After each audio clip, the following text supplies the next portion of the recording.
ఖచ్చితంగా ప్రాజెక్టులు నిధులు సాధించుకొని వస్తారంటూ కూడా ఒక టాక్ అయితే వినిపిస్తోంది. మరి ముఖ్యంగా ఏంటంటే ఇటు నితీష్ కుమార్ చంద్రబాబు మద్దతు పైన ఇవాళ కేంద్రం నడుస్తుందంటూ కూడా కొంత టాక్ వినిపిస్తుంది. మరి ఇది ఎంతవరకు వాస్తవం అంటారు?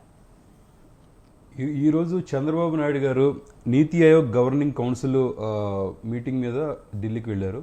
సో అంతేకాకుండా దానితో పాటు అక్కడ ఉన్న 7 మంత్రులను కూడా కలిసి సో ఈ ఆంధ్రప్రదేశ్ యొక్క అభివృద్ధి గురించి, అంతేకాకుండా అమరావతి యొక్క క్యాపిటల్ నిర్మాణం గురించి, అంతేకాకుండా ఇంతకుముందు 10 ఏళ్లుగా ఆగిపోయిన కొన్ని ప్రాజెక్టులు పూర్తవడం గురించి ప్రతి ఒక్కదాని గురించి చర్చించడం కోసం ఆయన వెళ్ళినట్టుగా కనిపిస్తుంది.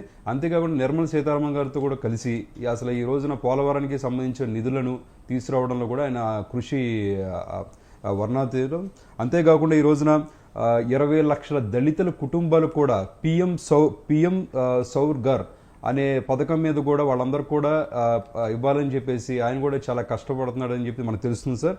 అంతేకాకుండా ఈ రోజున 10,000 ప్రతి నియోజకవర్గంలో కూడా 10,000 సోలార్ సెట్లను ఇళ్లకి అమర్చడమే కాకుండా దాని నుంచి వచ్చే పవర్ యొక్క వచ్చే రోజుల్లో పవర్ యొక్క ఇష్యూస్ కూడా తగ్గించడం కోసం కూడా ఆయన కృషి చేస్తున్నారు.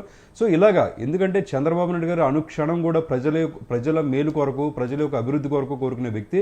అంతేకాకుండా ఆంధ్రప్రదేశ్ను కూడా ఈ రోజున ఇంత ఉన్నత శిఖరాలకి తీసుకువెళ్ళడం కోసం కృషి చేసే వ్యక్తి అని మనకు తెలుస్తుంది. ఇంతకుముందు గత ప్రభుత్వంలో, వైఎస్ఆర్సీపీ ప్రభుత్వంలో 5 సంవత్సరాల్లో ఆంధ్రప్రదేశ్ కొన్ని 20 సంవత్సరాలు వెనకెళ్ళిపోయినట్టుగా ప్రతి ఒక్కళ్ళు కూడా ఈ రోజున గుర్తించారు.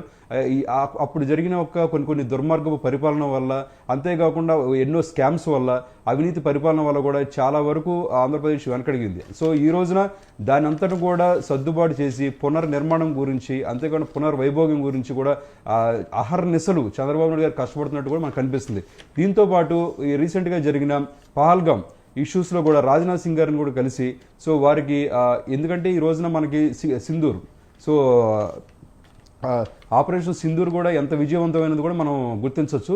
సో దాని గురించి కూడా వాళ్ళకి కృతజ్ఞతలు అనేది తెలియజేశారు. సో ఇవన్నీ పని మీద ఆయన అక్కడ వెళ్ళి వాటన్నిటిని కూడా దిగ్విజయంగా పూర్తి చేసుకొని విజయవంతంగా వచ్చి సో ప్రెస్ మీట్ పెట్టి కూడా ఈ రోజు నేను ఈ విధంగా చర్చించాను కూడా చెప్పడం అనేది అది అనాదిగా వస్తున్న ఆచారం.